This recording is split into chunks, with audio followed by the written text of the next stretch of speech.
Please be advised, this episode does have content that some may find distressing. As always, listener discretion is advised and it is not suitable for anyone under the age of 13. Welcome to It's Murder Up North. Join me today as I continue to delve into the case of John Christie. In the previous episode, I explored his early years, while this episode will focus on the start of his journey to becoming the infamous serial killer he is known as today. It began in January 1943, with Fuerst, an attractive 5'9", 21-year-old with a slender frame, pale complexion and dark brown hair, was enjoying a meal at the David Griffin's refreshment rooms in Ladbroke Grove when she first encountered the softly spoken gentleman, John Christie. According to him, he had been searching for a man who was wanted for theft. Yet this chance meeting with Ruth began a friendship between the pair, with her often accompanying him as he carried out his patrols as a police officer. To Ruth, who had no family or close friends, nor financial security, Christie was a much-needed support system. He was kind and knowledgeable, and would on occasion loan her money to help her pay the rent. Yet this friendship would bring about the death of Ruth Fuerst, and the beginning of Christie's life as a serial killer.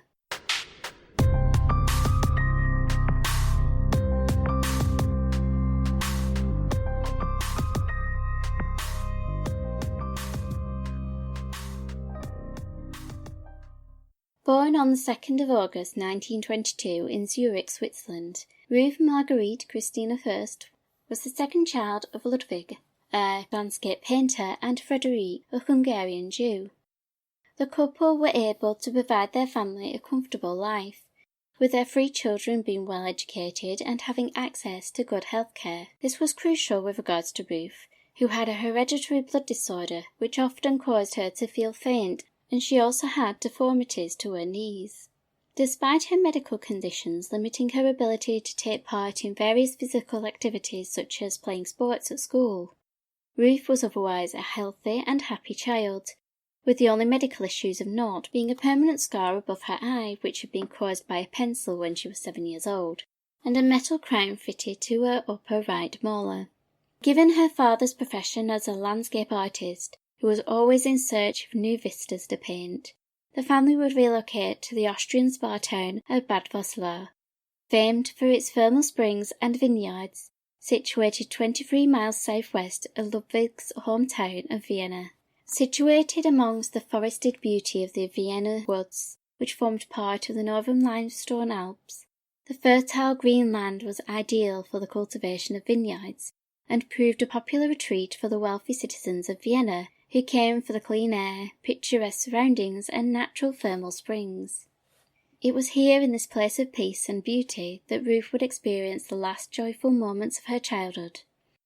As the 1930s began with the Great Depression, placing many in financial hardships, whilst political changes would prove detrimental not only to the Fuerst but many other families across Austria and the rest of Europe.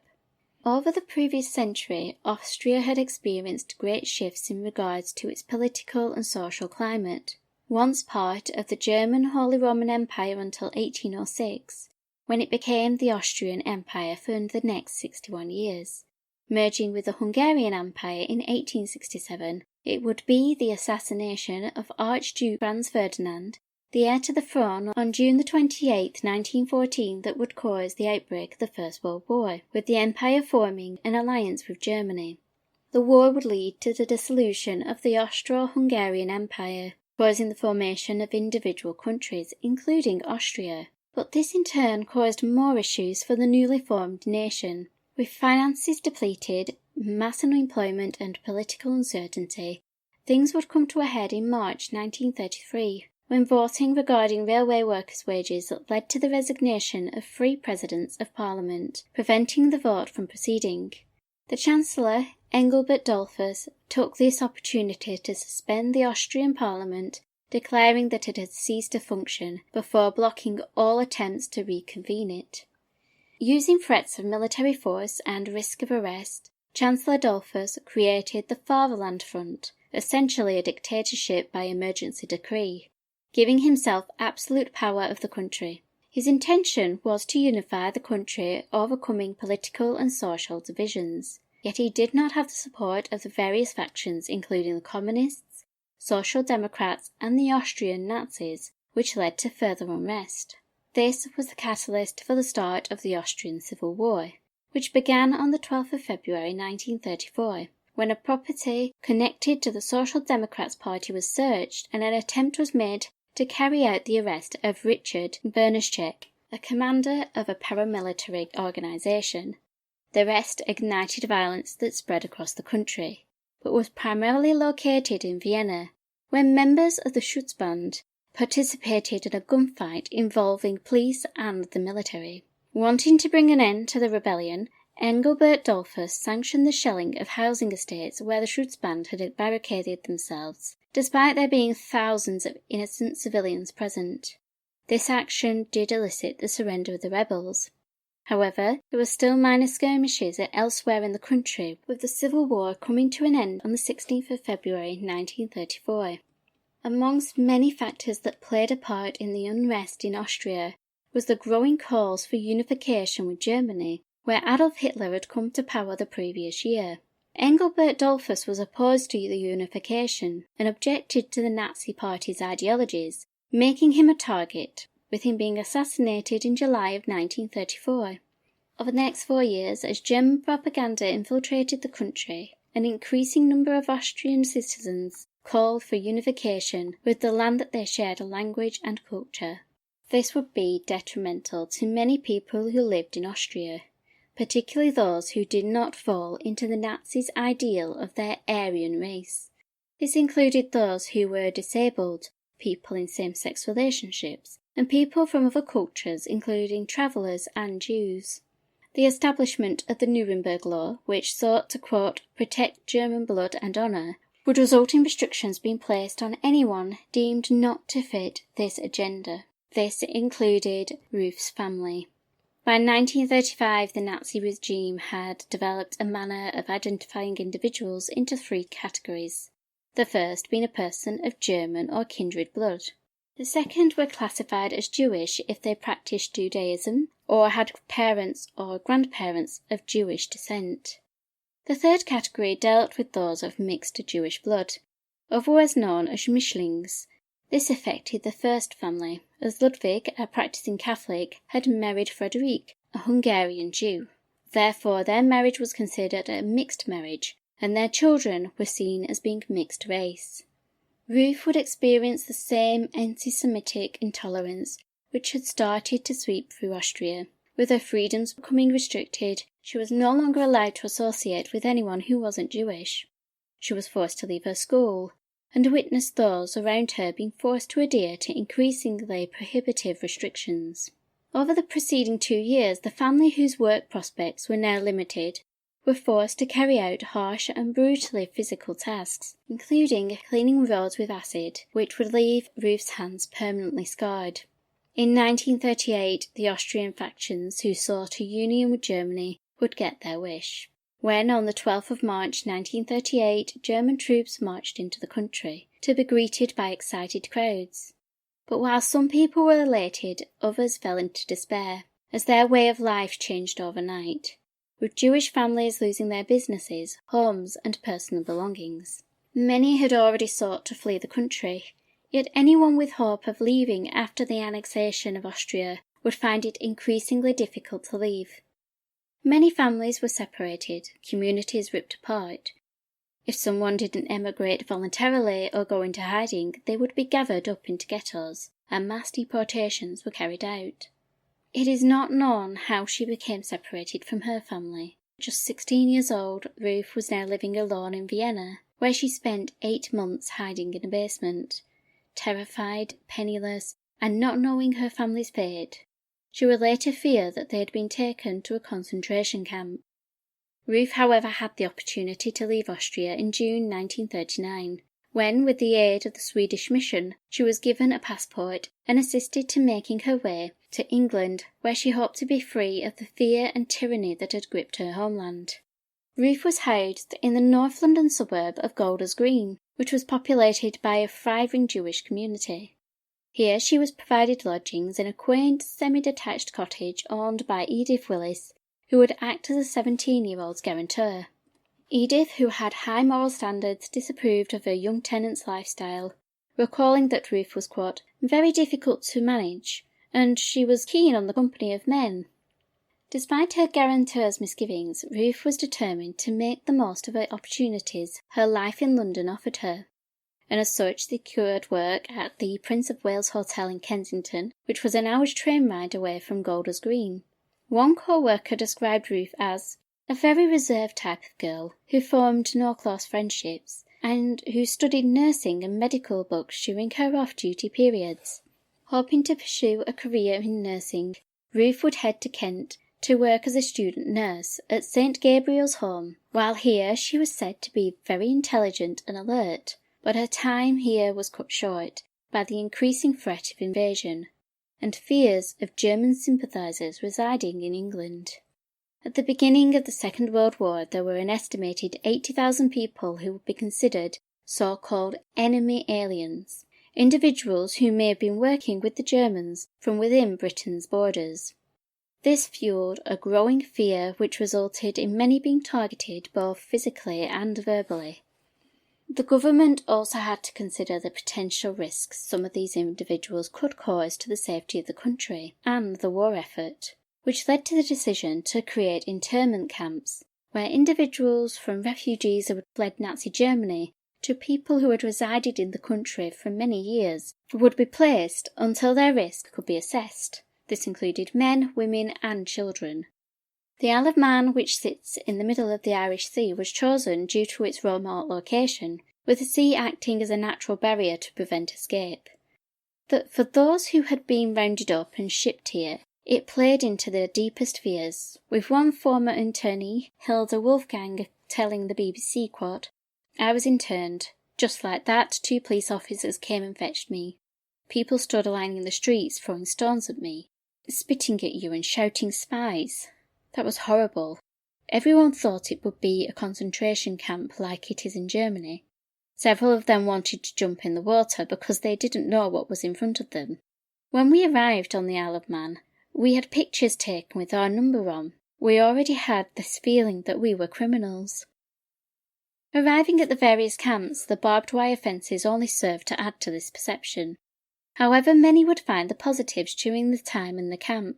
Despite being held on an isolated island, there was a sense of normality, with some recalling that they were permitted to lead fairly normal lives. They were free to go shopping or spend time on the beaches, with some perceiving their lot with positivity, in that it had allowed them to escape the German bombs that had now descended on the British mainland. Pamela Crowe, who was a baby when she was interned at the Ruchon camp on the south coast, recalled her mother telling her, quote, the worst thing was not knowing when we would be released, and the best thing was the friendships forged with both fellow internees and locals. In London it was the Blitz, and they were sharing half a bedroom with family. Here it was tranquil and the hottest summer on record. We just played on the beach. 17-year-old Ruth would arrive on the island on the 15th of June 1940, once again thrust into an unfamiliar environment with no family or friends, and not knowing how long she would have to remain. The last concern would be addressed 6 months after her arrival, when she appeared before the tribunal, which would determine whether she had hostile sympathies. Ruth declared herself to be a refugee who had fled the Nazi regime through fear of persecution due to her Jewish heritage. Yet she would have to wait another 2 weeks before her fate would be decided, at which point she was determined to not pose a threat and was allowed to return to London. But the city wasn't the refuge that she had hoped. With London bearing the scars of the German bombardment, the 18-year-old now faced the stark reality of war.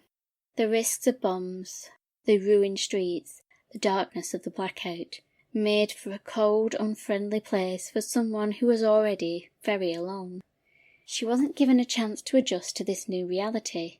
With her being ordered to evacuate the city, she was sent away from London and placed in the home of Reverend and Mrs. Labasse, who lived in the small Lancashire village of Elswick, which boasted a population of less than 500 people. It was here that Ruth descended into a deep depression, with the Labasses recalling, she had become morose and sullen. Despite being expected to carry out domestic duties whilst residing with the couple, Ruth showed little interest in fulfilling her role. She had spent the last 5 years of her life living in turmoil, not knowing whether she was going to be safe, not having a secure home, and separated from her family, whose fate was unknown. It was believed that this had taken a toll on the young girl's mind, and having been diagnosed as severely depressed, it was deemed best that she return to London. By December 1931, Ruth was working at the Mayfair Hotel, which enabled her to pay for the rent on a small room in Maida Vale. It was whilst here she received news that her parents had managed to escape Europe and had made their way to New York, igniting a hope that one day they would be reunited. But Ruth had more immediate concerns. As while working at the Mayfair, she had a brief relationship with Anastasia Isidoran, a Greek Cypriot who worked as a waiter at the hotel. This relationship was brought to an abrupt end when Ruth discovered she was pregnant.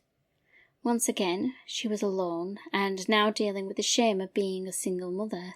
Over the ensuing months, Ruth moved from one residence to another, and on 2 occasions she was reprimanded for failing to inform the police of her new address, a mandatory requirement for all immigrants. Having been given a verbal warning for the first infraction, she would appear in court the second time, where she was bound over on the condition that she kept a clean record. On the 9th of October, Ruth would deliver her daughter, whom she would name Christina Sonia. The pair would reside at the West End Lane home for unmarried mothers for several weeks, where Ruth would nurse the child, but unable to provide for the infant, she would be forced to give up Christina for adoption. After being forced to sever her relationship with her daughter, and with no other meaningful connections, Ruth once again found herself alone, now living in a single room at 41 Oxford Gardens in Notting Hill, which coincidentally is just a couple of doors away from where the Christies had lived in the 1930s. Ruth was also a mere 3 minutes away from 10 Rillington Place. A former acquaintance recalled seeing Ruth in the spring of 1943, and stated that she appeared very hard up. Continuing, Paula Eisenstadt stated that Ruth was a girl who could be easily influenced by a stronger character. Perhaps it was this naivety that led her to form a friendship with John Christie. Standing at the crossroads of Lancaster Road and Ladbroke Grove are 3 properties, which all have a connection to John Christie. If you stand at the junction facing Ladbroke Grove tube station, you will see to your left the Kensington Palace Hotel, where Timothy Evans would often retreat to avoid arguments with his wife Beryl. While on the opposite side of the road, you will see the red brick structure of the Kensington Library, which was often frequented by Ethel Christie. While on the opposite corner stands a florist, which in 1943 was the David Griffin Refreshment Room, which is where Ruth Fuerst and John Christie initially met.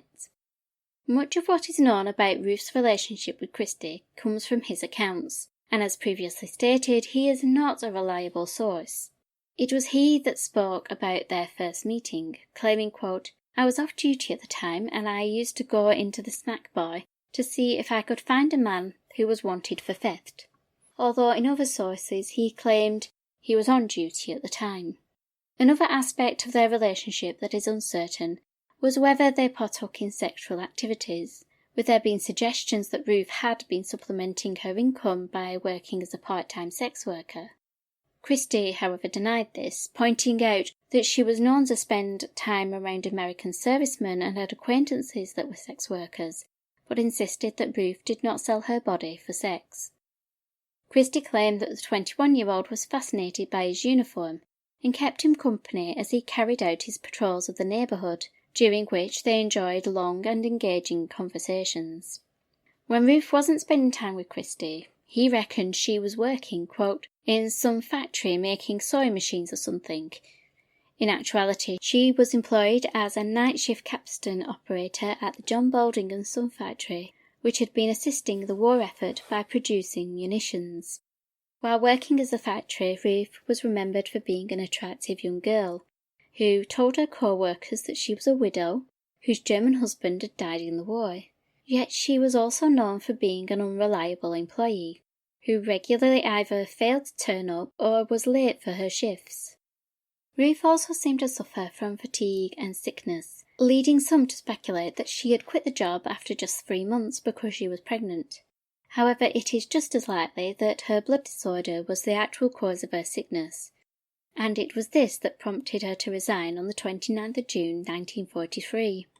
Just 4 days after she resigned, Ruth had written a letter to her mother in which she stated that she was working at a factory and was happy and healthy. This would be the final correspondence her mother would receive, and did not disclose the true extent of Ruth's situation. Perhaps the 21-year-old did not wish to worry her mother regarding her reality. With no job and her poor health, Ruth struggled through July, but by mid-August, having fallen behind on her rent, her situation had become desperate.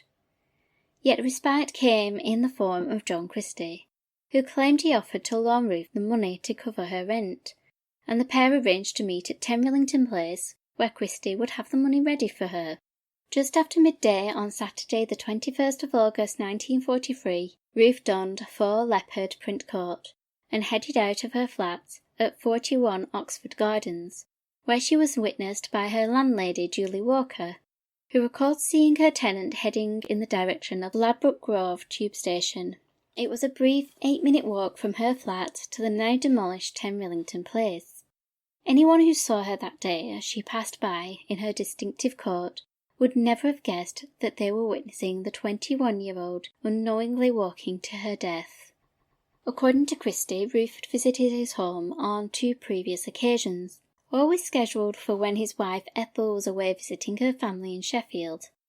And this time was no different, as he welcomed her in and invited the young lady to join him for a cup of tea in the small kitchen located at the rear of the property. There is only one version of what occurred after Ruth joined Christie in the kitchen. He would later claim that the 21-year-old had become infatuated with him, and that she was the one who proposed taking their relationship to the next stage, stating, quote, "It was she who suggested that we should become lovers.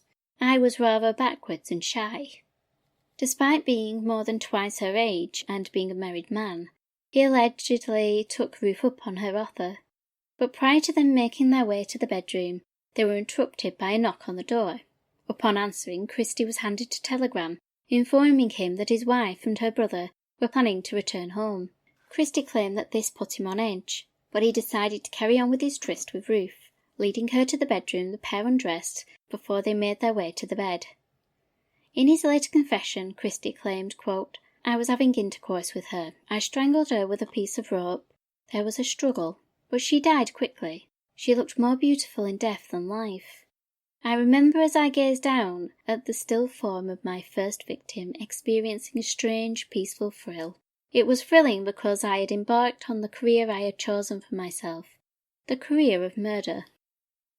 This initial feeling of euphoria was soon overtaken by repulsion, as Ruth's body began to leak fluids. Hastily he proceeded to grab her leopard print coat and wrapped it around her body, before carrying the bundle down the narrow hallway and on into the living room, with its large bay window overlooking the street. Recalling that the floorboards in this room were loose after a workman had recently removed them, Christie decided that the void beneath the floor would serve as a perfect place to conceal the body until he could find a more permanent solution. Having placed Ruth under the floor, Christie endeavoured to clean up the crime scene, removing all traces that the 21-year-old had ever been in the house, just in time for Ethel and her brother to arrive home. That night his brother-in-law would sleep just a matter of feet away from the spot where the body had been concealed. And Christie confessed, quote, "I became worried, wondering whether he would suspect anything." His concerns were dispelled the following day, when their guest left without a hint of suspicion. Once Ethel had left for work, Christie set about moving the body. At first he placed the bundle into the wash-house in the backyard, the same location where Beryl and Geraldine Evans would be found 6 years later. With the body hidden but close by, Christie began turning his attention to digging a grave on the right-hand side of his garden. Delving approximately 3 feet down, he placed Ruth's lifeless body into the hole, before replacing the soil and creating a flower bed in the area. Having completed his task, he then burned her clothing. Ruth's landlady, Julie Walker, was the first to notice the 21-year-old's absence.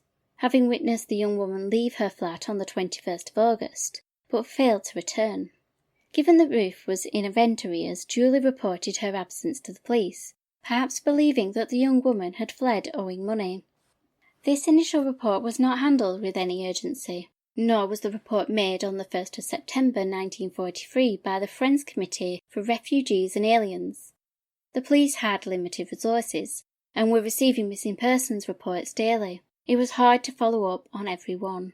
It was likely that some of those missing had left on their own accord, while others may have been killed during an air raid, and Ruth became one of the thousands whose disappearance went unexplained. It was only when Ruth failed to register as an alien in October of 1943 that her details were circulated to the Police Gazette. But given that she had led a transient life, having resided in 14 houses in 4 years, and having no family or friends, a search for her proved fruitless.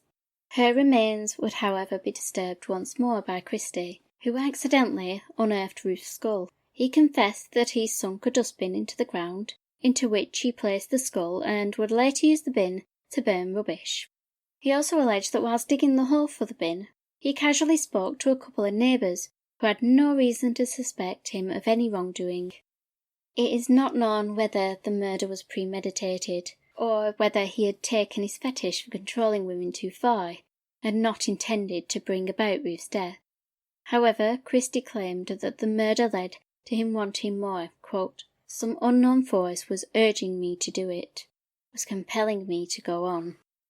By the end of 1943, Christie, who had been off work with influenza since the end of November, handed in his resignation with the police force, and by October 1944 he would claim his next victim.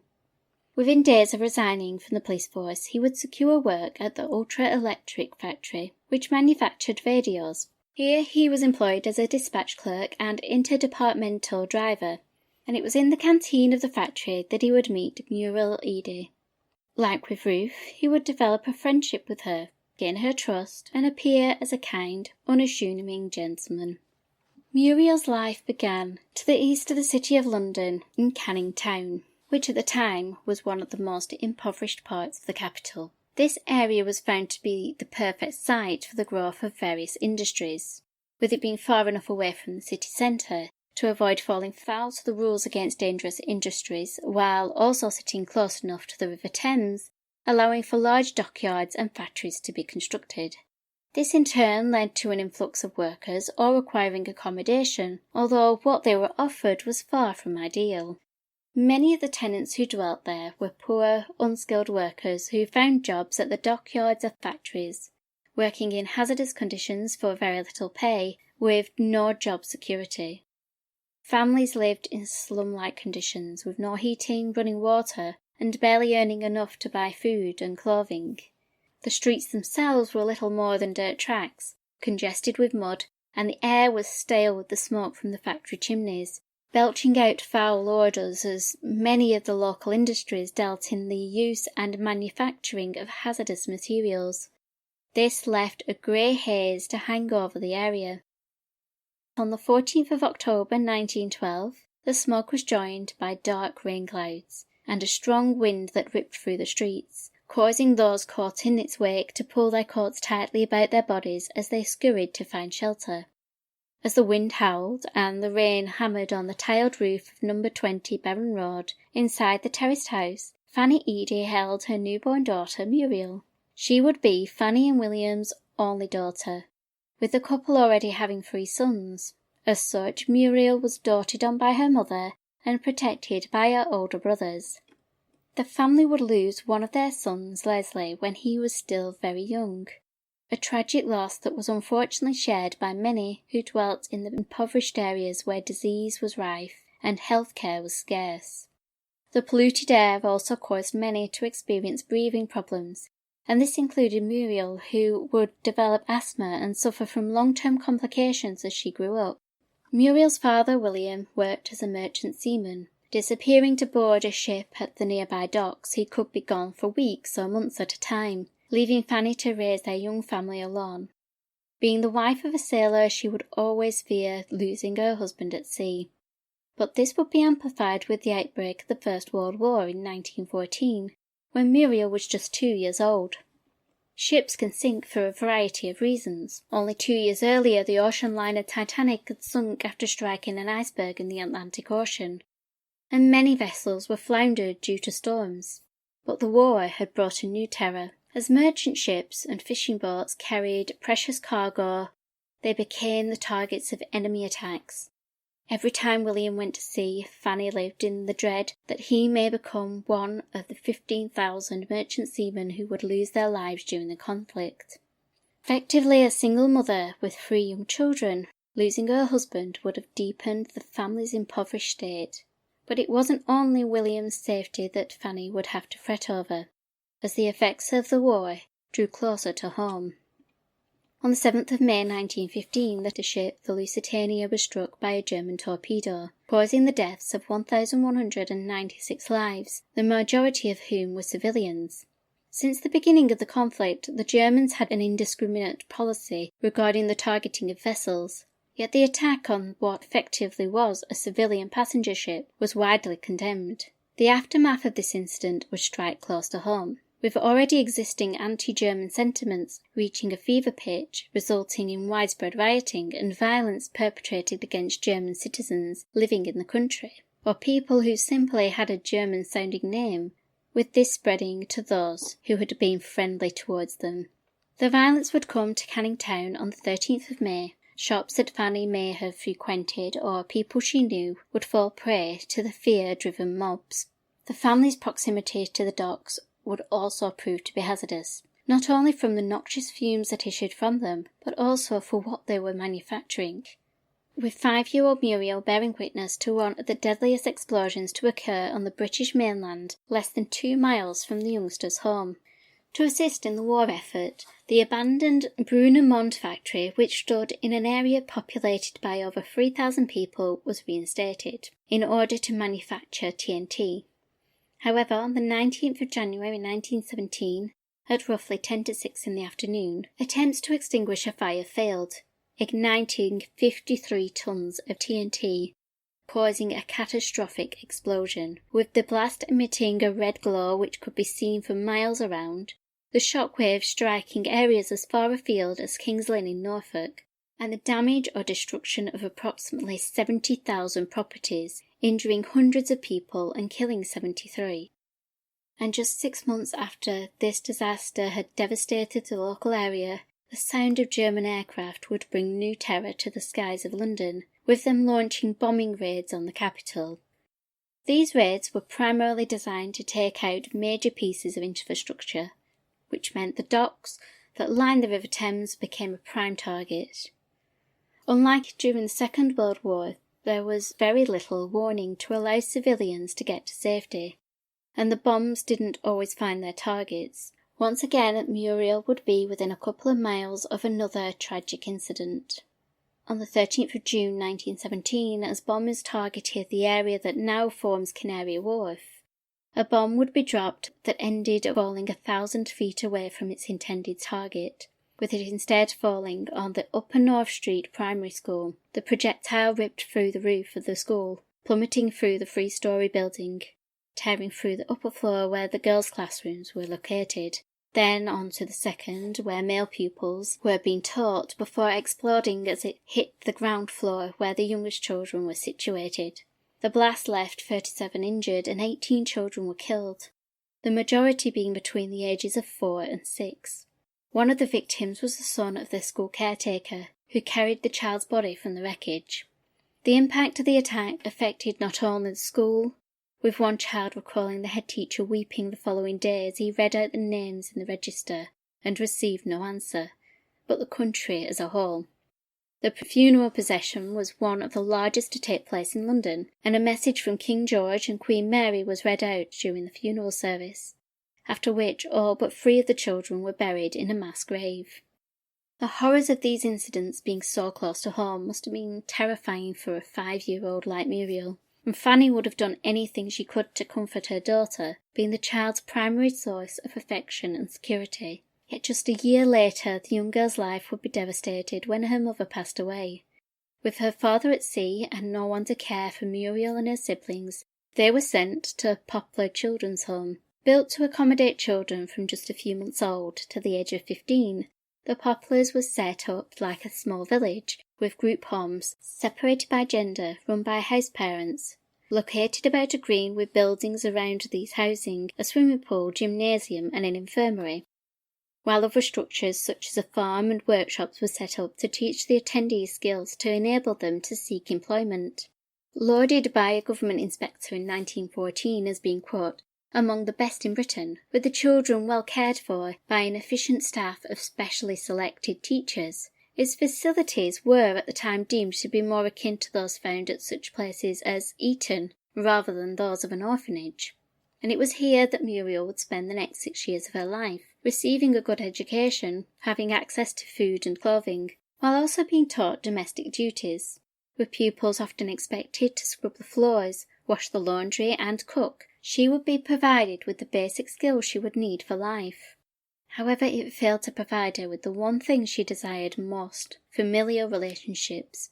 With her mother deceased, her father absent, and separated from her brother, this would change when she was 12, when, with her father's permission, she was allowed to move in with her Aunt Ethel.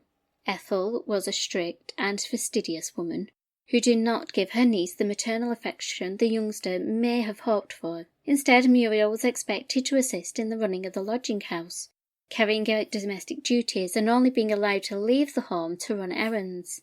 Muriel would reside with Ethel for the next 11 years, in which time she was restricted in her social interactions, failing to form any close friendships and not being allowed to be in the company of men. This led to her being, as her cousin Wilfred Dunn recalled, a, quote, rather quiet sort of person, and usually was rather reticent. In March 1939, Ethel passed away, and Muriel moved in with her mother's sister, Martha Hooper. And for the first time in her 27 years of life, Muriel had the freedom to make her own decisions. Standing at approximately 5'4", with dark locks of hair, which framed her round face and deep-set eyes, she was a small but stout figure, with a pale complexion, now able to get dressed up and associate with the opposite sex for the first time. But first, she had to overcome her shyness. She would be helped in this matter by a new friend called Pat, whom she met in 1943 after starting work on the assembly line at the Integral Auxiliary Equipment Company. The two became close, and under Pat's influence, Muriel's confidence would blossom, to the extent that by the following year Muriel, who, although still socially awkward, had started dating. She had met her new love interest after beginning work at the Ultra Electric Factory in April 1944, where she would work assembling radios. Every day as she passed through the gate, the shy 31-year-old Muriel would be greeted by the guard, in whose presence her cheeks would flush pink, and she quickly averted her gaze. But over time they would enter a courtship, visiting an amusement arcade and the Half Moon pub in Putney. To those whom Muriel confided in about the relationship, she seemed smitten with the older man who had once worked as a police officer prior to working security at the factory. She would even discuss the prospect that they would be married. Despite this hopefulness, the man's name, although speculated, has never been confirmed. With a flourishing courtship and newfound freedom and growing confidence, Muriel was facing a happy future, yet two events would tear these hopes from her. First of all, her friend Pat would die during an air raid in September 1944, which devastated Muriel. She had lost the person who had not only helped her conquer her social anxiety, but had been one of her few friends. The second event would be her becoming acquainted with a fellow colleague at work, a softly spoken gentleman who had a manner of making Muriel feel at ease in his presence. To his employer he was John Reginald Halliday Christie, but he insisted Muriel called him Reg. Having met in the factory canteen during their 15-minute lunch breaks, the pair would enjoy sitting and chatting, with Christie often inviting Muriel back to his home, where she would enjoy a meal with him and his wife Ethel. On at least one occasion, the Christies accompanied Muriel and her boyfriend to the nearby cinema. Over the ensuing months, Christie was able to gain Muriel's trust, later stating in his confession, I knew I wanted her, the Eddy woman, but she was different from the others, quiet-like, so it had to be a really clever murder, much cleverer than the first. Using his easy manner, he was able to learn more about his potential victim, until she revealed a detail that he could take advantage of. Ever since she was a child, Muriel had struggled with her asthma, which made her susceptible to chest infections. It was this single detail that Christie chose to exploit, stating, quote, "I were medically trained, in the army, so my knowledge of medicine made it possible for me to talk convincingly about sickness. She believed I could cure her." Unlike his last murder, which Christie alleged was spontaneous and messy, Muriel's death would be meticulously planned. He ensured he had all the necessary equipment. All he had to do was then wait until the opportunity to strike presented itself. Less than 6 months after they had first met, the chance to lure Muriel to her death arose, when Ethel headed north to Sheffield to be with her family for a few weeks. With his wife away, he could carry out the deed without fear of being disturbed, and so he arranged for Muriel to come to 10 Millington Place, where he would be able to treat her medical ailment. On Saturday, the 7th of October, 1944, just a week before her 32nd birthday, Muriel ate lunch with her aunt, before dressing in a black silk skirt and a navy blue blouse, over which she pulled on a camel-coloured coat to protect her from the cold. Slipping on a pair of black heels, she bid farewell to her aunt. Leaving the home they shared at around 4 p.m, Muriel assured her mum's sister that she wouldn't be out late, but she neglected to specify where she was heading. Travelling north from Putney, Muriel disembarked the train at Ladbroke Grove tube station and walked in the footsteps of Ruth Fuerst, passing the blacked-out windows of the houses on Millington Place, which prevented prying eyes from seeing her final steps as she stopped at Christie's front door. With no reason to feel afraid, and filled with hope that the medical treatment that Christie had suggested would ease her ailments, Muriel willingly stepped over the threshold, with him smiling gently as he closed the door behind them. The small cramped kitchen at the rear of the house was dimly lit, but warm, with a gentle glow emitting from the gas fire, and the sound of the kettle whistled as the water boiled to make the pair a cup of tea. Easing herself into the deck chair, Muriel gladly accepted the drink from Christie, and the pair began to chat, as they had done so many times before. One topic of conversation would likely have involved Muriel inquiring about Christie's well-being, as he had been off work ill since the beginning of October. However grateful for her concern, Christie redirected her to his plans to ease her own medical issues.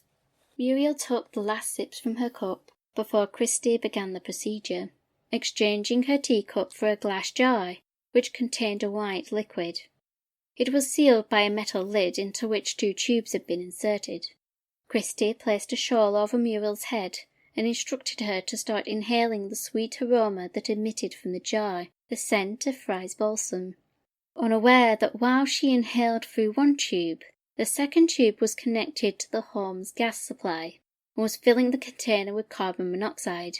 With every breath she took, her lungs filled with the deadly gas, until she was rendered unconscious. Now alone with his defenceless victim, Christie was now in control of her fate. He later confessed to having intercourse with Muriel, while he pulled her stockings tightly about her neck. However, he claimed he could not recall whether she was strangled in the kitchen or whether he had taken the unconscious woman into the bedroom.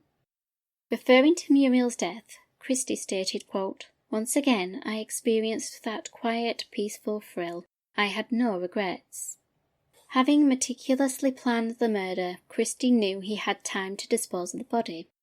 Knowing that Mr. Kitchener, who resided in the flat above, was dead, and therefore would not hear as Christie dragged the lifeless body out into the backyard, where under the cloak of darkness he placed Muriel into the stone wash-house, concealed beneath the sink where she would remain overnight.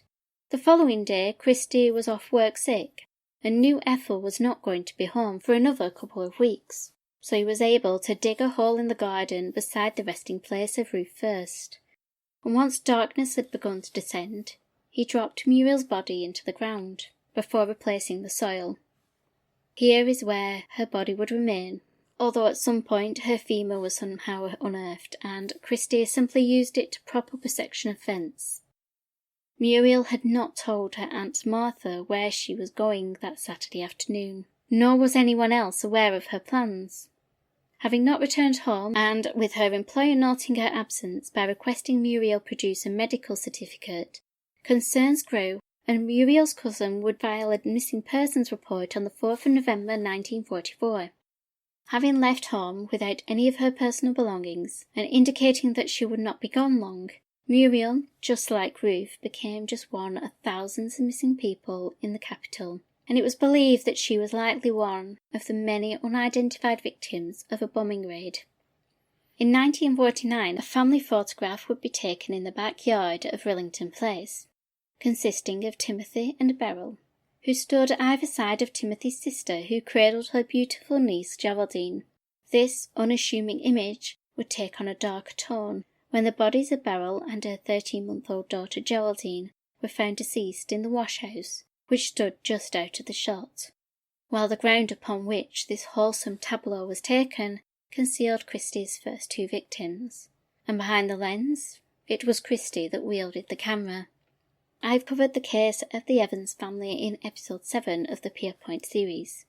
Therefore, if you haven't listened to it, please do so before the next episode, in which I will cover those who were killed after the murder of Geraldine and Beryl. So in the meantime, keep an eye on those shadows.